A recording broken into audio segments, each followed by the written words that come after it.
नमस्कार. कथावेलींच्या या निवांत कोपऱ्यात तुमचं मनापासून स्वागत. चला तर मग पाहूया आज नवीन कथा. अं, पालकत्व म्हणजे एक तारेवरची कसरतच नाही का? आणि यात मग ताण आणि भावनांचा गुंता होणं हे अगदी स्वाभाविक आहे. तर आज आपण अशाच एका अनुभवातून नात्यांमधल्या प्रामाणिकपणाचा एक खूप महत्वाचा धडा शिकणार आहोत. चला तर मग सुरुवात करूया. कधी असं झालंय का की दिवसभर ऑफिसमध्ये खूप ताण होता, खूप थकवा होता आणि घरी आल्यावर तो सगळा राग कुटुंबातल्या कोणावर तरी निघाला? मला वाटतं हा प्रश्न अनेकांना कुठेतरी आपलासा वाटेल. म्हणजे ऑफिसमधला तो सगळा वैताग, ती चिडचिड नकळतपणे आपल्या सगळ्यात जवळच्या माणसांवर निघते. पण असं होतं का? आणि यावर काही उपाय आहे का? चला पाहूया. तर ही गोष्ट आहे स्वराची. खरं तर तिचा दिवस अगदी नेहमीसारखाच होता. पण त्या दिवशी तिच्या ऑफिसमध्ये जणू एक छोटंसं वादळच घोंगावत होतं आणि त्या वादळाचे पडसाद थेट तिच्या घरापर्यंत पोहोचणार होते याची तिला त्या क्षणी तरी काहीच कल्पना नव्हती. तर झालं असं की दिवसाची सुरुवातच मुळात गडबडीने झाली. एक महत्वाचं प्रेझेंटेशन होतं आणि ऐनवेळी त्यात काहीतरी गडबड झाली. आता ते सगळं सावरता सावरता तिची पुरती दमछाक झाली. त्यात भर म्हणून बाहेर पाऊस सुरू झाला आणि घरी परतताना तर काय तासाभराचा ट्रॅफिक जॅम. म्हणजे तिच्या सहनशक्तीचा अगदी अंतच पाहिला गेला. आणि जेव्हा ती घरी पोचली ना, तेव्हा ती पूर्णपणे थकलेली होती, वैतागलेली होती. आणि अनेकदा असंच होतं नाही का? जेव्हा दाब वाढतो तेव्हा तो बाहेर पडायला कुठेतरी जागा शोधतोच. स्वराच्या मनात साचलेला तो सगळा स्ट्रेस आता घरात एक असं टार्गेट शोधत होता, ज्याचा त्या स्ट्रेसशी खरं तर काहीही संबंध नव्हता. तर स्वरा दारात पाय ठेवते आणि समोर काय दिसतं? हॉलमध्ये सगळा पसारा. खेळणी इकडे तिकडे पडलेली, पुस्तकं अस्ताव्यस्त आणि तिची मुलगी मुग्धा अगदी निवांतपणे टीव्ही बघत बसलेली. बस, ते एक दृश्य स्वराच्या नियंत्रणाची शेवटची रेषा ओलांडायला पुरेसं होतं. आणि पुढच्याच क्षणी स्वराचा आवाज चढला. "काय पसारा आहे हा?"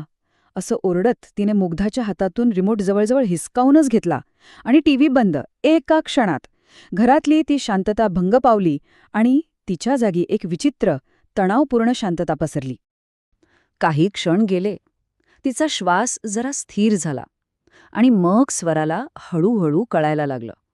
तिचा राग तो खरंच त्या पसाळ्याबद्दल नव्हता. अजिबात नाही. तो राग होता त्या बिघडलेल्या प्रेझेंटेशनचा, त्या ट्रॅफिक जॅमचा, दिवसभराच्या त्या सगळ्या थकव्याचा, जो आता तिच्या मुलीवर निघाला होता. रात्री जेवणाच्या टेबलवर एकदम शांतता होती. पण ही वादळापूर्वीची शांतता होती असं म्हणायला हरकत नाही. कारण मुग्धा आता एक असा प्रश्न विचारणार होती, जो स्वराच्या विचारांना आणि तिच्या पालकत्वाला कायमचा बदलून टाकणार होता. आणि बघा, मुग्धाने तिच्या लहानशा आयुष्यात एक किती मोठा शोध लावला होता. तिने तिच्या आईला आठवण करून दिली. ती म्हणाली, "आई, काल पण खोली अशीच पसरलेली होती. तेव्हा तू किती शांतपणे हे आवर म्हणालीस. आज पण पसारा तेवढाच आहे. मग आज तू इतकी का ओरडलीस?" विचार करा, एका लहान मुलीने 2 दिवसांची सरळ तुलना करून मूळ समस्येवर अगदी अचूक बोट ठेवलं होतं. आणि मग आला तो प्रश्न, जो एखाद्या बाणासारखा थेट स्वराच्या काळजात जाऊन लागला. मुग्धाने अगदी निरागसपणे विचारलं, "आई, जेव्हा तू थकलेली असतेस, तेव्हा मीच तुझी पंचिंग बॅग का बनते?" त्या एका प्रश्नानं स्वराला जणू आरसाच दाखवला. तिच्या मुलीनं तिचं वागणं इतकं इतकं अचूक डिकोड केलं होतं की स्वरा निःशब्द झाली. तिला तिची चूक अगदी स्पष्टपणे दिसली. राग तिचा होता, थकवा तिचा होता, पण त्याची शिक्षा ती मात्र मुग्धाला मिळत होती. आता या धक्क्यानंतर स्वराकडे 2 मार्ग होते. एकतर स्वतःचा बचाव करायचा किंवा आपली चूक मान्य करायची. आणि तिने दुसरा, जो जास्त कठीण पण योग्य मार्ग होता, तो निवडला. तिने आपला अहंकार बाजूला सरला आणि आपल्या मुलीची मनापासून माफी मागण्याचा निर्णय घेतला. तिने मुग्धाला जवळ घेतलं आणि अगदी प्रामाणिकपणे म्हणाली, "बाळा, तुझं म्हणणं 100% बरोबर आहे. माझा राग तुझ्यावर नव्हताच. मी माझ्या ऑफिसमधल्या परिस्थितीवर चिडले होते. पण तो राग तुझ्यावर काढणं हे पूर्णपणे चुकीचं होतं. आणि जशी तुझी खेळताना बॅटरी लो होते ना, तशी कधीकधी आईबाबांची पण होते." आणि मग त्या दिवशी त्या दोघींनी मिळून एक नवीन नियम बनवला. स्वराने वचन दिलं की पुढच्या वेळी जेव्हा ती अशी थकलेली असेल, तेव्हा ती ओरडणार नाही. ती फक्त शांतपणे सांगेल की आज आईचा मूड जरा ऑफ आहे, मला फक्त 10 मिनिटं एकटं राहू दे.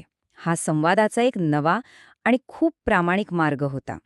स्वराच्या या अनुभवातून खरं सांगायचं तर प्रत्येक पालकाला शिकण्यासारखं खूप काही आहे. म्हणजे कामावरचा ताण, मुलांपर्यंत पोहोचू नये यासाठी काही साधे सोपे नियम आपणही आपल्या आयुष्यात नक्कीच वापरू शकतो. हे 3 नियम खूपच प्रभावी आहेत. पहिला आहे उंबरठ्याचा नियम. म्हणजे काय? तर घरात पाऊल ठेवण्याआधी दारातच 1 मिनिट थांबायचं, एक दीर्घ श्वास घ्यायचा आणि ऑफिसचा ताण तिथेच सोडून द्यायचा. दुसरा नियम, चूक कबूल करा. जर कधी राग निघाला तर मोठेपणा न दाखवता सरळ माफी मागा. याने नातं अधिक घट्ट होतं. आणि तिसरा, सगळ्यात महत्त्वाचा, स्पष्ट संवाद साधा. आपल्या भावना सांगा. मी आज खूप दमले आहे किंवा दमलो आहे, हे सांगणं ओरडण्यापेक्षा कधीही चांगलं, नाही का? काही दिवसानंतर स्वराने मुग्धाला एक पत्र लिहिलं आणि त्यातलं एक वाक्य त्यांचं नातं इतक्या सुंदरपणे स्पष्ट करतं. ती लिहिते, तू माझी पंचिंग बॅग नाहीस, तर तू माझ्या आयुष्यातला विसावा आहेस. तर या संपूर्ण कथेचं सार हेच आहे. कधी कधी पालक म्हणून आपल्याकडून ज्या चुका होतात ना, त्या अपयश नसतात. उलट त्या नात्यांना अधिक समजून घेण्याची आणि विश्वास अधिक घट्ट करण्याची एक अनमोल संधी असतात. तर जाता जाता एक विचार सोडून जातो. आपल्या आयुष्यात जेव्हा अशा चुका होतात, तेव्हा त्या लपवण्याऐवजी किंवा त्यांचं समर्थन करत बसण्याऐवजी त्यांना नाती अधिक घट्ट करणारे प्रामाणिक धडे कसं बनवता येईल, जरा यावर विचार करायला हरकत नाही. चला तर मग तुम्हाला आजचा व्हिडिओ कसा वाटला हे कमेंटमध्ये नक्की सांगा आणि असेच व्हिडिओ पाहण्यासाठी या व्हिडिओला लाईक आणि चॅनेलला सबस्क्राईब नक्की करा. धन्यवाद.